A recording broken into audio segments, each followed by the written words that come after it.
Hey, Everyone, welcome to ComicsPriceGuide.com presents Tales from the Geek. I am Aaron the Mechanic, I'm just Bobby.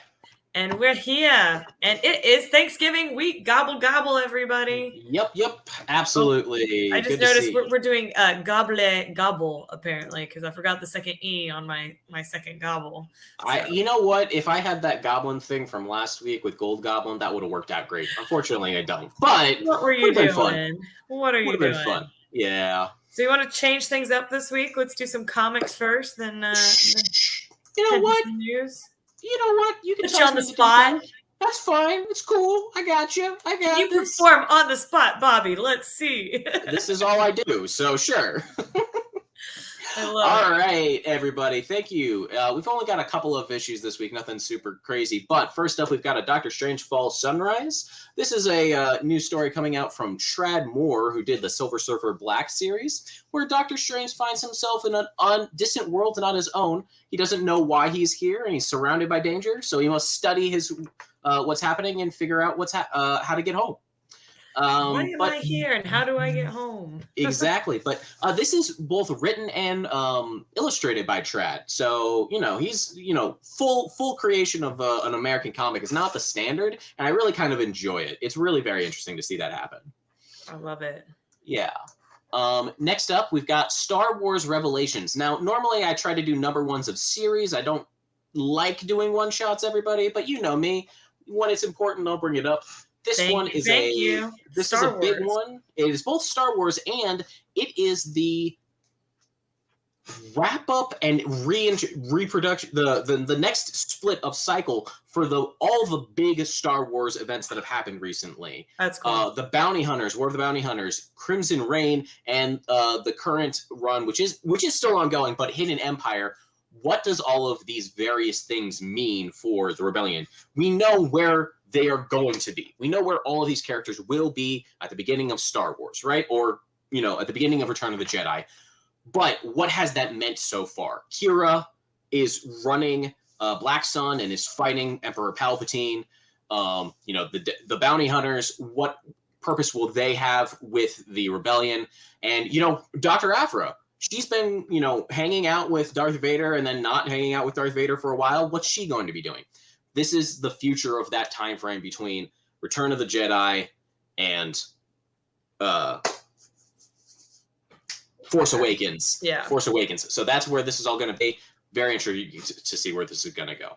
Oh, I love it. I also like that it brings it all together for the next round of Exactly. That's what I kind of like. And we've got everybody. We've got everybody here. It's very fun. Really random, but not extremely random because it is about Star Wars. So there we go. Mm-hmm. But Alex and I started watching Andor, and it is so good. I've heard nothing but good things about Andor. Yes, absolutely. It took me a minute. There's a new season of Avenue 5, and I just was dying to watch it. So, I watched all that, and then he was like, just put on one and let's see. And I'm like, I just want to binge it. And he's like, all right, I got to go do something. I'm like, no, I want to watch it. No. Yeah, that's my thing. I'm very intrigued by these, prequel stories. The thing when the prequels came out, we knew where they had to end, right? That was where we knew they had to end. But the story of getting there was actually really fascinating. I thought so too. I never thought I would feel that way about Andor. He's the spy. That's his character, and I don't need to know anything more than this is his dark spy history. I have an understanding of what a dark spy history looks like. And then suddenly, people are telling me, yeah, no, there's a television show and you need all of it. I'm like, you need to watch it. It's great. I really don't. I really, really don't. But at the same time, y'all are rule. Okay. Anyways, yes, I've heard it's so good. March, hey, happy Thanksgiving. Happy Thanksgiving.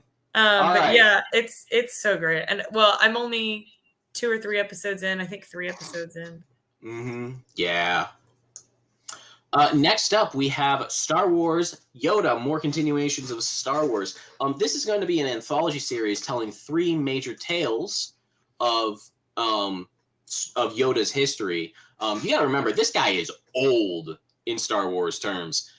He has, gone from the days of the High Republic to the chaos of the Clone Wars. He is, in exile, living on Dagobah, and he hears a familiar voice calling out, and it has reminded him of his ancient stories. But But yeah, so we're gonna see first. We're gonna follow a desperate cry for help has reached the Jedi Council, and only Yoda can respond. But how far will he go to protect a community from attack? Bum, bum, bum. Very What do you intrigued. mean, Yeah, how far? I mean, how far can the tiny Muppet go? That is the question. That is the question. All Pretty right, far. I've seen him fight in some we've pretty epic battles for sure. absolutely. Next up, Oh wait, real what's quick before you do that, Tails says Andor doesn't have a bunch of like spaceship wizards and battles. spaceship battles? Yeah, but it is fantastic. It's true. It does Yeah. not, but it does. It is pretty fantastic. I agree. Next up, we have Once Upon a Time at the End of the World. Ooh, I like the title of this already. Yeah, being written by Jason Aaron, who has done Thor, The Avengers, Southern Bastards, all really great titles. He is launching his own, an ambitious creator-owned project, which is going to follow the vision of the end of the world that's brutal, nostalgic, whimsical, and grounded, and ultimately timeless. We follow Maceo and Mezzi, they have never met anyone like each other, and they will need all the help they can get to survive a planet ravaged by environmental catastrophe. So the first artist will be Alexandre Teffengeek, who Are they has done. swapping artists? Yes, they will be. This is being done with The Good Asian, and now this is going. He's saying this is a trilogy of volumes, starting off with the first arc being 5 issues, which is my understanding what Alexandre will be taking care of. But then we expect another arc and a third arc, and we're just following these massive books. They're 30-page books. They're gonna, will philosophical differences tear at the threads holding Maceo and Mezzi together, and ultimately the world? Who knows? Bum bum bum. Yeah, but like it's Art also is like gorgeous. I love this. yeah, it's like I want to frame romance. this and put it on my wall. That's what I want. Romance and apocalypse is always a fun story, Yeah. I'm excited to see where that'll go. Next up, we have the continuation of the Tokatsu's TV show Kamen Rider 01. It's further adventures, and Arturo Hidden as Kamen Rider 01. He's got his Huma Gear companion Izu, and he has saved the world numerous times at this point. But his company is under attack from the mysterious Ragnarok, and Arturo must face the volcanic cluster of cell-powered villain. But he also must face his past. Of course, because why face the future when you aren't also facing the past? Exactly, right? But Titan does some great stuff, so I'm excited to see where that'll go. And then next up, we have Mysterium. Ooh. Based on the fantastic board game of Mysterium, which also has a computer game version if you haven't played it before, Conrad McDowell has kept encountering supernatural occurrences after moving into his new home. He is working with a group of world-renowned mystics. They try to help a ghostly presence cross to the other side, all before time runs out. Based on the board game Mysterium, the story will keep you guessing as to how, where, and who was behind the murder. Have you ever played it? I have played it once, and I've watched other people play it a couple of times. Cool. I haven't played it, but I do love board games. Yes, a lot of fun. It's a fun game where one player is the ghost, and there are a series of scenes, murder weapons, and then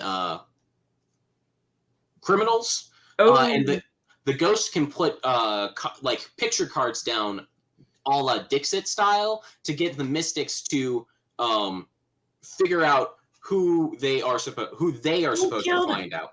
Yeah. Who they are supposed to find, and then finally, once all the mystics have figured out, all the options, they have to work together with one clue from the ghost to figure out who the actual killer is. It's very interesting. That's pretty cool. Yeah, it's a lot of fun, and I like how they're telling that story and telling that concept as a story, because at heart, that's a storytelling concept. That is right. That's really cool. Exactly. It's like Clue. Exactly. Yeah. Something happened.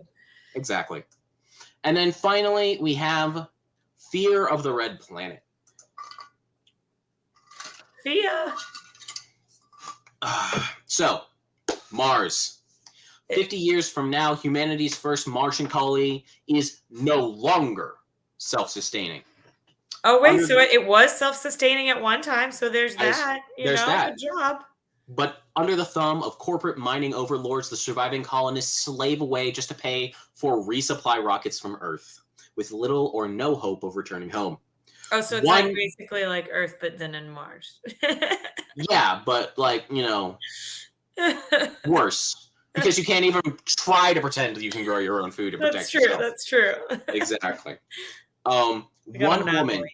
One woman has kept a fragile peace going. The UN's first and only interplanetary marshal. The law woman escaping a violent blast on Earth, she prides herself on having never firing a shot on Mars. But when she's tasked with solving the murder of the colony's most hated man, her investigation threatens to tear the red planet apart. Wow. That sounds It's- interesting. I want to it see is that just- as a movie. It is described as a near future Western with the hard sci-fi of The Expanse and the hard-boiled gunslinging of Justified. So it's like a more serious version of Firefly then, right? Because it's like space cowboys. There's a lot of different versions of this story, and I'm excited to see where this one goes, because this kind of like that space lawman, investigation, that's some very interesting places. It's like, that no, can go. Nathan Fillion is not going to be in an adaptation of this, Aaron. Be quiet. No, I don't think so. Let's but start it a is Kickstarter. Let's go do it. but it's being written by Mark Sable, who did Miskatonic and Where Starships Go to Die. So I'm excited to see where this is going to go. Yeah, me too. But like I said, I didn't have a lot this week, and that's all I've got. So Ooh, we have quick books this week. Well, we have a little bit of news. So first off, this one, it's something that I used to be really into and fell off about after season 4. And then I rant all the time, especially when we talk about comics about this topic. Can you guess what it is, Bobby? Can you guess? I'm just going to put this out there. Would it happen to have writing about Daryl? It just might. You're the Walking Dead. Yes. I'm going to call it. The Walking Dead's what we're talking about. Thank you. Yes, it is. So apparently they're actually getting a final bump in ratings because this is their final season and the season finale of it. So, which honestly, I thought the show was done a few years ago. So I mean, if you've got 3 spin-offs, at some point the show's got to be done, right? You'd think that, but NCIS is still going, so I don't know. I love NCIS. I did not realize it was still going. I thought I was watching reruns. Apparently, I'm not. I know, right? It's crazy. It's, to my knowledge, NCIS is still going. Let me double check. NCIS never dies. I know that NCIS has like 4 spin-offs that are still going though. Walking Dead is well dead. Yes. I mean, let us know what you think. Are you still enjoying The Walking Dead? Did you used to like The Walking Dead? When did you fall off, if you did? Mm-hmm. For us, like I said, for me, it was around season 4, somewhere in there. So I don't even know what season they're on now, but there you go. I know Stacy. I know Stace and Chris. It was taking it like a champ. It was that moment. You know what? You know what's also doing well though, and I have not watched this yet. Yes. I know that Rick has watched this and said it's really good, so I need to get on top of it. But it's at Yellowstone, still really strong. I've heard, yes, and both of their spin-off series, correct? 1890 and the other one he told us about, 1946. Mark says yes, NCIS is still going strong. I just looked it up as well. It's on the 20th season of this show. See, Yellowstone rocks. I told you. Yellowstone rocks. And the 8th episode of the season came out yesterday. So there you go. Good Lord. Okay. So we also got a season 4 trailer for Doom Patrol. Yes. So, I don't know if you watched that yet, but I watched the. the trailer. I watched the not the trailer. No, I watched the Titans lead-in episode. I haven't actually gone to Doom Patrol itself. I watched enough Titans that I'm all like, this isn't doing it for me anymore. That's fair. That happens. Yeah. Hey, Voodoo, how's it going? Now that Halloween's over, I know a lot of people still want to get their horror fix. If you're on Twitch, go check out Voodoo Lily because she has an awesome stream on games on Wednesday, and then on Saturday, it's so much fun. We just pretty much sit and chat and talk about like the new horror stuff that's coming out. So definitely go check her out. It looks like 1883 was one season, continues in 1923, prequel to Yellowstone, not spinoff. 1923 isn't out yet. Oh, okay, there we go. See? 1923, what's going to happen then? Who knows? Yeah, fun times. Yeah. Fun times. Peter, you always have the hype train going, so we got to send that back your way. Absolutely love it. Let's see. Last but not least, DC released the first 10 minutes of the Black Adam. So I don't know. I haven't seen the movie yet.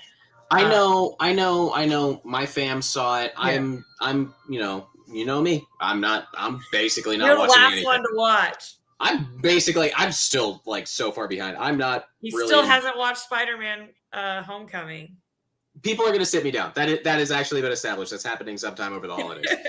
Someone is they're probably going to take you hostage and make you watch it at some point. Look, they live in my house. I can't do anything about it. They will kidnap me somehow. Me and I might do it. We might kidnap you and hold you down, make you watch it. We'll conspire. But yeah. So, yeah, interesting thought process in that, Black Adam, it's out. It's not like it's not like, That's hard why to I was see. shocked. Yeah, I was like, wait. But we looked it up, and it is the first 10 minutes are out for free online. I feel like maybe it's to try to hype people up to go see it or something, Yeah, like, now I'm hooked. Let me go. Yeah, exactly. Because I know that there was a lot of talk about how this movie had, there was a lot of different critic review opinions and a lot of different versions. And some honestly, of them everybody great. I've heard that went and saw it, like from people that I know, have loved it. So I've heard really mixed reviews. Yeah. Exactly. Like the critics were all like, acting, directing, and like special effects, fantastic. Loved all of it. The script writers didn't give them a lot to work with, unfortunately. Like that's what I've heard, and I'm like, I don't know if that's accurate or not, because me seeing Dr. Fate on screen might be all I need to be like, no, this is good.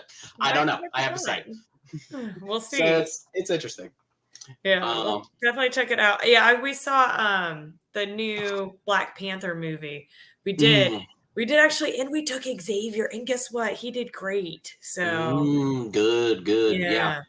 It was awesome. They have already announced the streaming date, so may not be holding well at the theater. Yeah. That might be the case, yeah. That makes sense. So they're trying to entice people before it does. Well, we have one last bit of news, but don't forget to like, comment, share. We want your friends to be our friends and vice versa. Love to get to know everybody. But Bob, you want to give a little tribute to our fallen ranger over there? Yes. I know. Just tell the words right out of your mouth. It's hard. Sometimes it's really hard to think about this, but Power Ranger Jason David Frank has passed away at the age of 49. I know as I was a kid, he was the Green Ranger and the White Ranger, but and while I don't think about it and I don't watch Power Rangers anymore. Yeah, but it was such a big part of our lives. Exactly, such a big part of our childhood that's a big deal. Yeah, man, Power Rangers is still going, and Jason David Frank has been a major character in many iterations. He has been, like, as the character Tommy, he has been in many different Power Rangers on the teams, and he was a big fan of that. I met him at cons at a couple of places. He was a great guy, very fun to talk to. But unfortunately, he passed just this week. Yeah, and I saw that news. I think earlier, and I was like, "Oh no!" It's quite difficult for me to think about, honestly. So that is unfortunate to me, and I'm thinking about that harder. And I'm like, I should go back and watch some of these stupid shows because they are very fun. They're not like brilliant television. Let me tell you, Xavier is into Power Rangers because it's like on Netflix, the old ones. And so I'm so glad. I was so happy. He was like, I want to watch Power Rangers. And I'm like, oh gosh. Oh my God. No. My grandparents have this exact story about how they didn't know what it was. And I was, very young at the time, like very young. I have no memory of this time frame, but I said, I want to watch Power Rangers. Power Power Rangers. Rangers, Power Rangers, and they had no idea what I was trying to say. That's Helicopter, so cute. like young He, children. he's jumping off stuff and he's going. Ciao. Yeah, you should. I know your child. You should be more careful with him. Watch out! Watch out!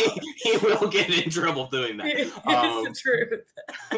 But yeah, no, it is. Yeah, so go watch some Power Rangers, and be thinking about friends and family of his, and it was unfortunate.